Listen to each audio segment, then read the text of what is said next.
Last year, Muslims around the world took to the streets in bloody riots over a poorly made YouTube video. Guess what Muslims aren't rioting over? The slaughter of non-Muslim men, women, and children by the Islamic terrorist group Al-Shabaab. Just doesn't seem to upset them very much. At least 67 people in Nairobi, Kenya have been massacred for the heinous crime of shopping while non-Muslim and for not knowing enough Islamic trivia to pass themselves off as true followers of Muhammad. According to Al-Shabaab, whose associates had been operating a store in the mall for over a year, many more victims are buried in the rubble. This is the largest terrorist attack in Kenya since the Al-Qaeda-led suicide bombing of the U.S. Embassy in 1998.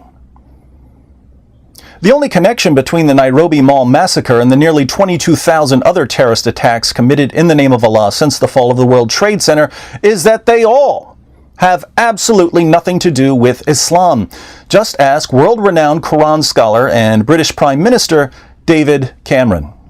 I think the other thing to remember is that these appalling terrorist attacks that take place, where the perpetrators claim they do it in the name of a religion. They don't. They do it in the name of terror, violence, extremism, and their warped view of the world. They don't represent Islam or Muslims in Britain or anywhere else in the world. So, jihadists think they're killing in the name of religion, and they think they represent Islam, but they're wrong. Now, where on earth did these horribly misguided Muslims get the ridiculous idea that Allah wants them to attack unbelievers? They got it from a book that apparently has nothing to do with Islam, the Quran. We open the Quran and what do we find? Fight those who do not believe in Allah, Surah 9:29. Strive hard against the unbelievers and the hypocrites and be unyielding to them, Surah 9:73. Fight those of the unbelievers who are near to you and let them find in you hardness, Surah 9:123. Some Muslims read these perfectly clear commands from Allah and they assume that Allah means what He says, not realizing that as devout followers of Muhammad, they're supposed to let Prime Minister David Cameron interpret Allah's commands for them. Of course, we know how Muhammad interpreted these commands. He says in Sahih al-Bukhari 69:24, I have been ordered to fight the people till they say, La ilaha illallah. There is no God but Allah. It seems that David Cameron fancies himself a higher authority on Islam than Muhammad. Perhaps we should start calling him Prime Messenger Cameron. I'm certainly glad we don't have a leader this deluded here in the U.S. And I consider it part of my responsibility as President of the United States to fight against negative stereotypes of Islam wherever they appear. Sadly, Prime Messenger Cameron and President Obama were nowhere to be found when the Quran was being revealed. So, when Allah commanded Muhammad and his companions to start killing unbelievers, they started killing unbelievers, just like Al-Shabaab today.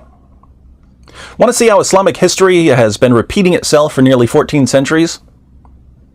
During the Nairobi Mall massacre, the Muslim terrorists only wanted to kill unbelievers, so some of the shoppers tried pretending to be Muslims. But the terrorists weren't about to be fooled. They started asking Islamic trivia questions. What was Muhammad's mother's name? Her name was Amina, but if you didn't answer correctly, you were dead.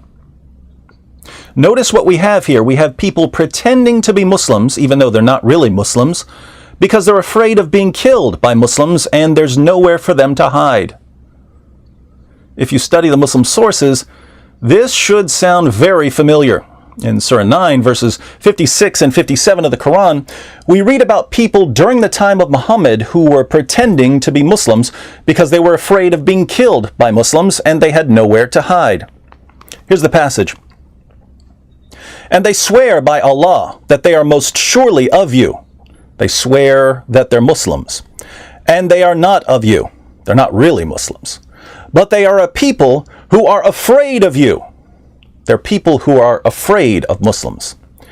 If they could find a refuge or cave or a place to enter into, they would certainly have turned thereto, running away in all haste.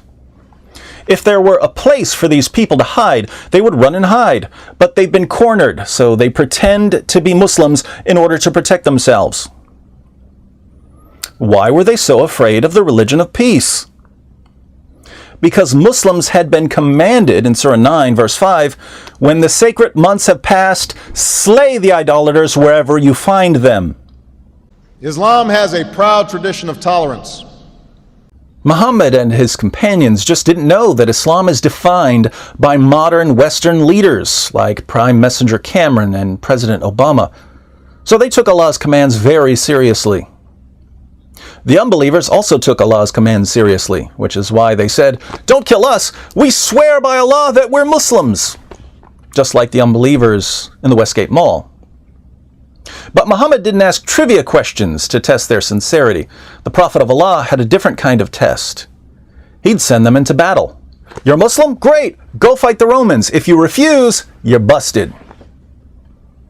That's why jihad is the ultimate test of a Muslim's faith. It's why Muslims from around the world are heading to Syria. It's why Tunisian girls are entering into temporary marriages with dozens of jihadists and coming home pregnant. It's why suicide bombers just killed 78 people at a church in Pakistan. And it's why Muslims in Al-Shabaab are so desperate to prove their sincerity by slaughtering unbelievers. Surely Allah has bought of the believers their persons and their property for this, that they shall have the garden. They fight in Allah's way, so they slay and are slain. Terrorists aren't going to stop obeying Allah just because our leaders have marshmallows where their vertebrae should be. So until we get our minds around the Quranic definition of a true believer and the Quranic test of true faith, we should prepare ourselves for further bad news.